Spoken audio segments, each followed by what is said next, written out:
Welcome back, everyone, to another episode of Susan Lopresti Wellness, Mind, Body, and Soul, the podcast where we explore the highs, the lows, and everything in between when it comes to a woman's life, her health, and all aspects of navigating the midlife landscape. I'm your host, Susan Lopresti, and I'm really excited to be with you here today. And the reason for that is that I just realized that May makes 2 years since I started my podcast. And I really wasn't sure where it was going to go, what was going to happen, if I would continue doing it. And what happened, the more I got into it, the more I absolutely enjoy this journey. I think it's wonderful. And my intentions from the very beginning was to get my message out to as many women as possible and talk about the healing journey. I'm all about midlife women only because of my own story that I went through when I was in my mid 40s. And I just want to give you a quick background to what was going on with me when I was in my mid 40s. I was probably about 44 years old when I started really taking on a lot more weight. I probably was about 25 pounds overweight. I had insomnia. I had aches and pains like you would not believe from the top of my head to the bottom of my feet. And that's no exaggeration. I was suffering with terrible migraine headaches all the time. They came out of nowhere and they were debilitating. I was a wreck in every sense of the word. I had all kinds of gut issues. I was bloated. I had terrible gas. I had pains in my stomach. I just looked and felt terrible. At the same time that I was going through this whole journey of my health deteriorating, I was also going through a very trying time in my marriage. I knew that I was probably going to get divorced and things were getting ugly and it was very stressful. It was very painful. It was very sad because let's face it, who goes into a marriage thinking that they're going to get divorced? When you get married, you hope that it's something that's going to last a lifetime. So when I realized that there was no other way out but to get divorced, it was a very sad time for me. So between the fact that I was going through perimenopause and I was under this stressful time in my life, it just really magnified every aspect of my life. So I started going to doctors because of my migraine headaches and my insomnia and my weight gain. And the first couple of doctors that I went to told me that it was perfectly natural for a woman my age to be experiencing these health challenges. And basically, there's really nothing that we could do. It's just the time in your life that you need to get through, and hopefully, you'll start to feel better.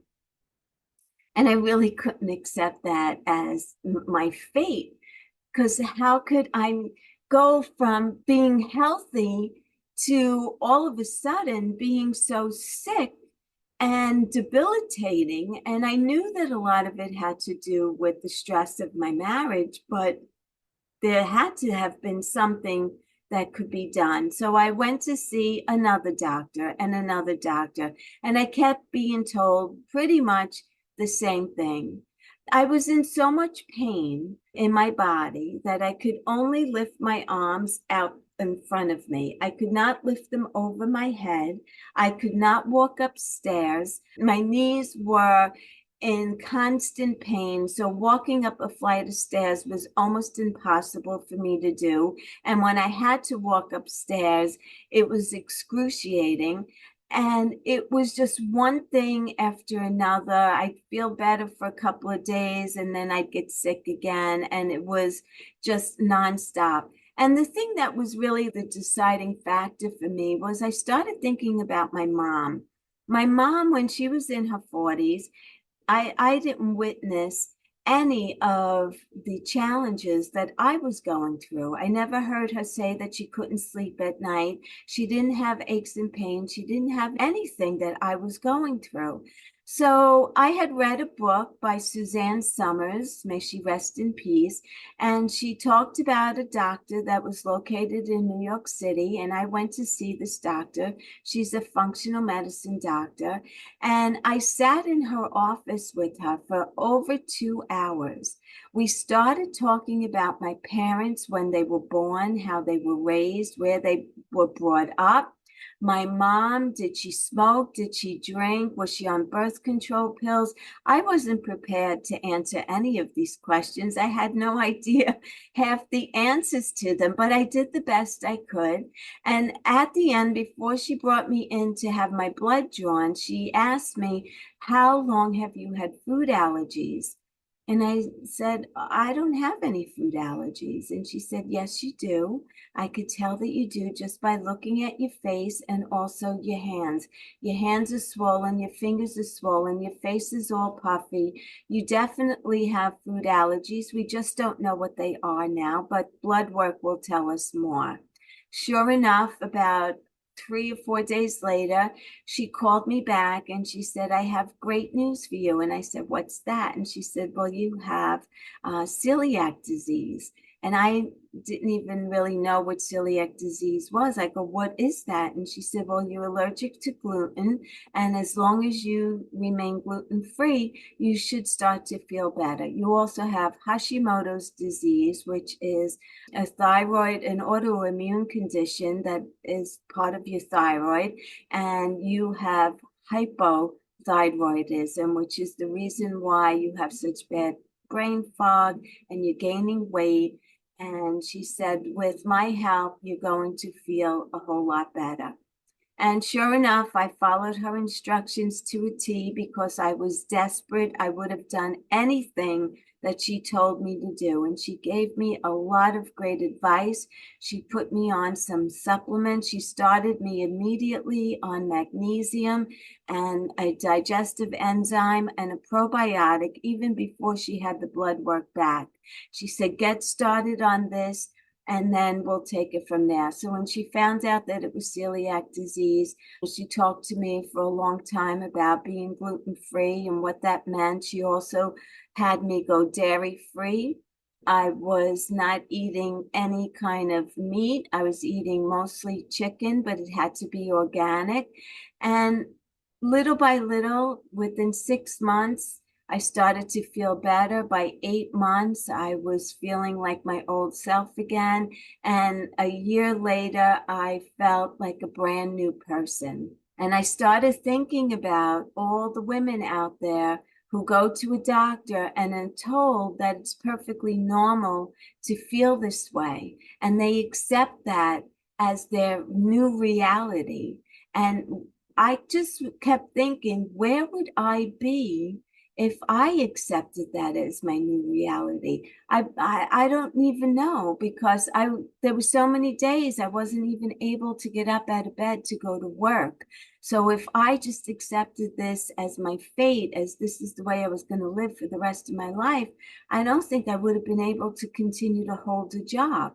So anyway, that's the background of one of the reasons why I started this podcast. So back in 2020, I lost my corporate job of 27 years. And prior to that, in 2017, I believe it was, I got certified as a health coach. And I also got certified as a Reiki practitioner and a meditation practitioner. So when I lost my job, I was given 14 months of severance pay. And I decided that I wanted to utilize my certifications and help other women who were in the same situation as me, who were possibly being told, "There's really nothing we can do." This is what old age is all about. At 44 years old, I should not be considered as an old person. I mean, 44, you're still very young. And it was just mind-boggling that I was just being offered this advice, like, just learn to deal with it.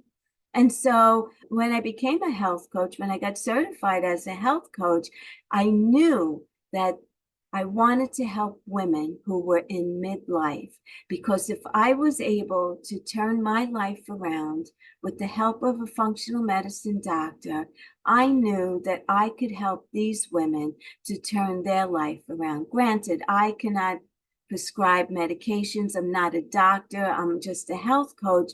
But once they know what their conditions are all about, then I can help them to heal and get better. And so my podcast came to fruition with the same intention, and that was to get my message out to as many women as possible, to give them all these alternative ways of healing besides just being told that it's perfectly normal to feel this way.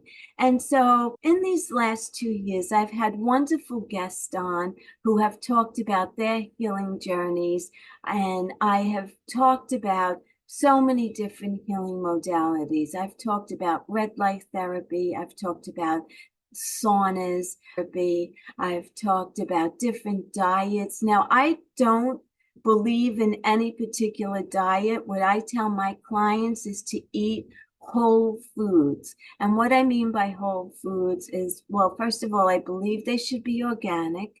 And I'm talking fruits and vegetables, and also some healthy grains that do not contain gluten. And I also talk, if people want to eat animal protein, it should be in small portions. So basically, I would say that I adhere to a Mediterranean diet, and it's an easy diet to follow. It's just what I laid out for you right here and now. Healthy fats, also very important. So, like olive oil and avocados are wonderful. Some coconut oil is wonderful as well. But everyone is individual, right? So I lay out in my episodes different healing modalities, different diets. I talk a lot about meditation. I talk about Reiki. I talk about relationships, the importance of working out. I've talked about bone health, brain health, gut health, heart health, liver health, you name it. I've been offering all of these different ways to get healthy and stay healthy and start to see a difference in how they look and they feel. And I have people who have listened and followed my advice come back to me and tell me, Susan, it made such a difference in how I feel, how I look. I see a world of difference in myself, and I owe it to your podcast. And so I've been putting out episodes every Tuesday for the last 2 years, and I absolutely love it. And I just wanted to come on to thank all of my listeners who have been subscribing to the channel, who leave me comments, who leave me reviews. I appreciate you so much. It means the world to me. I am so happy to be able to get my message out to so many women. I really feel that this has been such an avenue to voice my word and get it out to people and let them know that there is hope out there. You can feel better. You can look better. Your skin can improve. I don't talk about Botox. I don't talk about fillers.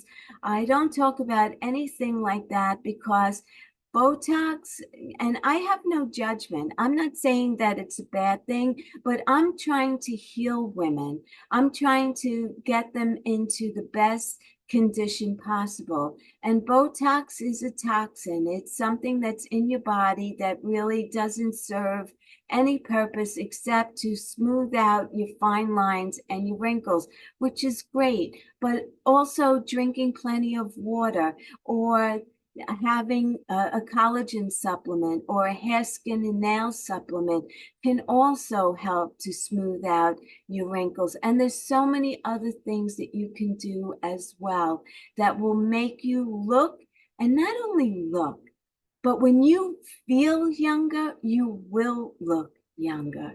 And that's really the key, is to have vibrant energy, to get good sleep and wake up in the morning feeling well rested, feeling like you're ready to take on the day, rather than dragging your ass and dreading the day and having no energy and reaching for coffee and drinking coffee all day to keep your energy levels up. Your energy levels should stay up naturally without the aid of caffeine. Now, I'm not saying you shouldn't drink coffee. I have a cup of coffee every single day. Coffee has a lot of health benefits to you. It's a great antioxidant. It's great for you, provided that you're not putting sugar and you're not using the creamers that are loaded with the chemicals and the sugars, or even the sugar-free, and then you have the additives of sugar-free. But I drink black coffee.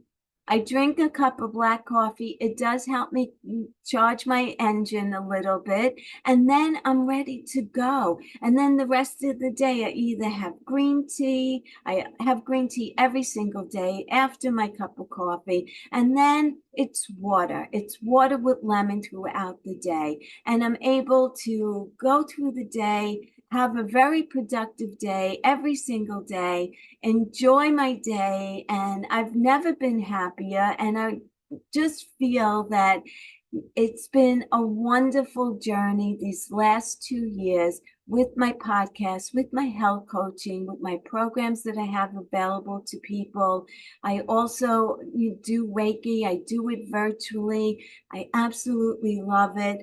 I put a lot of classes on an app that's called Burn Along. I go on there. I do all kinds of educational classes about different diets and healing modalities as well. Anything that's on Burn Along is not on my podcast. That content is exclusive to that app. But on my podcast, I talk about so many other things. And I just want to thank you, because it's with your encouragement and your beautiful comments and you reaching out to me by email and letting me know that I helped you in so many ways. It just fills my heart. It makes me feel good. It validates the fact that I'm doing something that's wonderful. It's not just my time that I'm wasting. I am helping women. And I love hearing your stories. I love hearing everything that you come back and tell me. And I just wanted to let you know how much I appreciate you. I cannot believe it's been 2 years. It's been such a journey. It's been a wonderful experience for me. And I just wanted to thank you and let you know how much I appreciate you all. So until the next time, be well, stay happy, and bye for now. Take good care, everyone.